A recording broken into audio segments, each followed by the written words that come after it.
Est-ce qu'on peut se passer de l'INPI et des normes occidentales? Ça, pas maintenant. Parce que l'Afrique est tellement habituée à se référer au milieu occidental. Si je descendais au Sénégal, j'ai inventé une automobile, on va dire c'est un noir. Oh, ils sont noirs comme moi, mais ils vont dire oh, ça là, c'est pas sûr.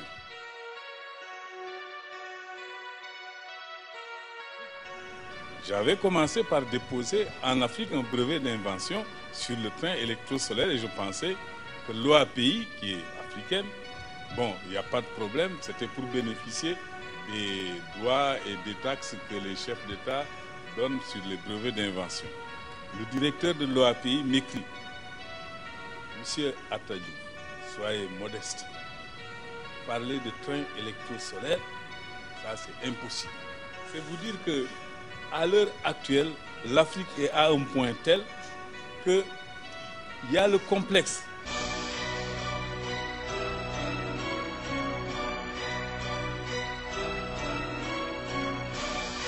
L'Africain est éduqué pour être hostile à sa propre culture, à sa propre personne.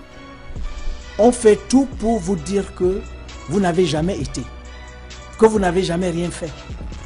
Je vous montre ici, et quand vous dites qu'il y a intérêt, mais celui qui vous domine a intérêt. Vous avez ici l'os d'Ishango. L'os d'Ishango, c'est la démonstration mathématique la plus vieille du monde, 22 000 ans avant Jésus-Christ. Et elle est africaine. On a découvert ça en République démocratique du Congo. L'os d'Ishango. Alors, vous comprenez pourquoi on n'apprend pas ça dans les écoles? Pourquoi? Pourquoi on cache ça? Effectivement, il ne faut pas qu'on dise que ce sont les Africains qui sont que c'est l'Afrique qui est la mère de la science. Il ne faut pas qu'on dise ça. Il faut qu'on croie que c'est les autres. Ils ont fait beaucoup d'inventions, les Africains. Mais c'est nous-mêmes qui ne connaissons pas et ce n'est pas enseigné. Parce que nous avons une image du noir qui est une image d'un type arriéré, primitif, stupide. Ce qui est bon pour lui, c'est le sexe et la sexualité. Le fameux théorème de Pythagore, n'est-ce pas, que nous apprenons tous à l'école. Le voici, 1300 ans avant la naissance de Pythagore. En Égypte. En Égypte africaine, en Égypte noire, pas Égypte arabe. Et maintenant, mais quand l'enfant va à l'école, à Douala, à Yaoundé, à Garoua, etc., pour lui, la science, c'est le blanc. On a beaucoup d'intellectuels africains, lorsqu'on leur pose la question, quelles sont vos premières influences, vous ne les verrez pas citer un seul Africain ou un auteur de l'arrière-pays, alors que l'Afrique fourmille de grands penseurs. Donc ça veut dire que quoi?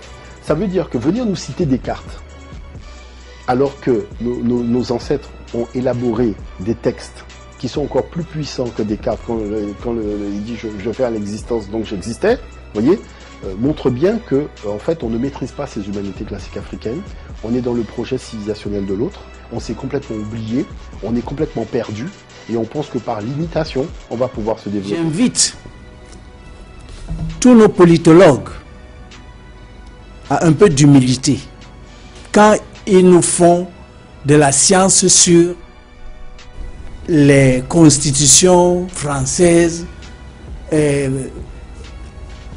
américaines, etc. Constitution, si vous voulez, du royaume mandingue de 1236. Est-ce qu'on enseigne ça dans nos universités? Est-ce que dans nos départements de sciences politiques et sciences juridiques, on enseigne ce genre de choses? Pourquoi, selon vous, ces connaissances ne sont pas aujourd'hui diffusées dans nos... C'est dangereux. Il ne faut pas savoir qui vous êtes. Et nous payons des impôts pour que nos écoles et universités fonctionnent, pour que nous ne sachions pas qui nous sommes. Alors donc j'en arrive à montrer cet ouvrage qui s'appelle Mamadou et Bineta, qui est donc un outil pédagogique en Afrique, puisque c'est un manuel scolaire avec lequel de nombreuses générations d'Africains ont étudié. Alors, comme vous pouvez le voir, il a été rédigé par Adaven et Jigouan. Ces noms-là, ce sont des noms gaulois, ça ne sonne pas africain. Et je pourrais ouvrir une page hasardeusement. La première des choses qu'on voit, c'est feu de brousse, village, indigène, pilon, alors que l'Afrique de cette période du XVIe siècle, ah non seulement des savants, mais des industries. C'est véritablement dans ce qui est mis dans les ouvrages scolaires que se pose le problème de la conscience africaine. Tous les livres africanistes écrits par des africanistes français, italiens, portugais, espagnols, anglais, hollandais, c'est faux d'un bout à l'autre. C'est du mensonge. Ce sont des crétois, c'est-à-dire des menteurs qui savent qu'ils mentent, mais ils mentent quand même. C'est ça un crétois. Ils sont tous crétois. Donc, les livres-là, bon, je ne veux pas les nommer, vous les connaissez, mais lisez parce qu'ils sont au programme, achetez parce que c'est l'environnement, mais je vous garantis qu'il n'y a aucune parcelle de vérité dedans. Quand les Voltaire témoignent sur l'Afrique, par exemple, quand ils parlent de l'Afrique dans l'essai sur les mœurs, ou même Hegel, ce sont des gens qui n'ont jamais mis les pieds en Afrique. Comment pouvez-vous témoigner d'un continent quand vous n'y avez jamais mis les pieds? D'ailleurs, même les Africains ont un problème, c'est qu'ils ne connaissent même eux-mêmes pas l'Afrique. Les Africains ont été corrompus par le yaourt et le fromage. Conclusion, ils ne font pas l'effort. Écoute, il ne faut pas me demander à moi de dire le nom de votre père, de votre mère, de vos grands-parents. C'est vous qui devez me le dire.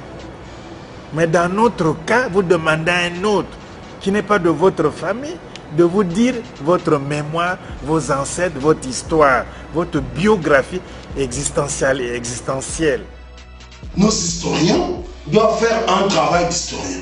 Ils ne doivent pas traiter l'Afrique à travers le paradigme occidental. Ils doivent en sortir. Les Africains ont produit de merveilleuses civilisations, de brillantes civilisations. Allez visiter Djenné. Vous verrez ce que l'Afrique était avant l'arrivée des Européens. Allez visiter Gao, Tombouctou. Allez visiter Assoum. Mais rien que le Mali foisonne de grandes villes qui attestent de la prospérité de l'Afrique avant l'arrivée des Européens. Passionnez-vous de votre continent. Moi, ce n'est pas à l'université que j'ai appris tout ce que je sais. C'est en voyageant, c'est en interrogeant. Personne ne peut nous raconter l'histoire de l'Afrique mieux que nos anciens. Je ne parle pas de nos anciens qui ont été formés par le colon, mais ceux qui ont été à l'abri de la colonisation. Il faut aller aux origines. Quand on vous a coupé de vous-même, quand on vous a coupé de votre héritage intellectuel et scientifique, et on veut maintenant, n'est-ce pas, vous rendre esclave de la pensée des autres, comme vous, si vous n'aviez jamais inventé de penser vous-même. C'est grave. C'est ça l'aliénation profonde, la dépossession. L'homme noir est dépossédé. Il ne se possède pas lui-même. C'est à partir du moment où ils ont décidé de faire des Noirs en profitant de leur supériorité militaire, de faire des Noirs des esclaves, que le mépris a commencé. Et les Noirs sont entrés dans cette dynamique, cette dialectique, consistant à se mépriser soi-même. Non, cette situation doit changer. La génération là ne doit plus vivre comme ça. Il faut que la génération actuelle change ça. C'est fini. Garvey l'a dit à l'époque. Up you march race. Stand up. You can accomplish what you want. Debout peuple d'Afrique. Faisons de l'Afrique une étoile brillante au firmament de la nation. Soyons fiers de notre race, comme l'étaient nos ancêtres au temps jadis. L'histoire que nous construisons aujourd'hui étonnera le monde de Dieu. C'était ma dernière parole.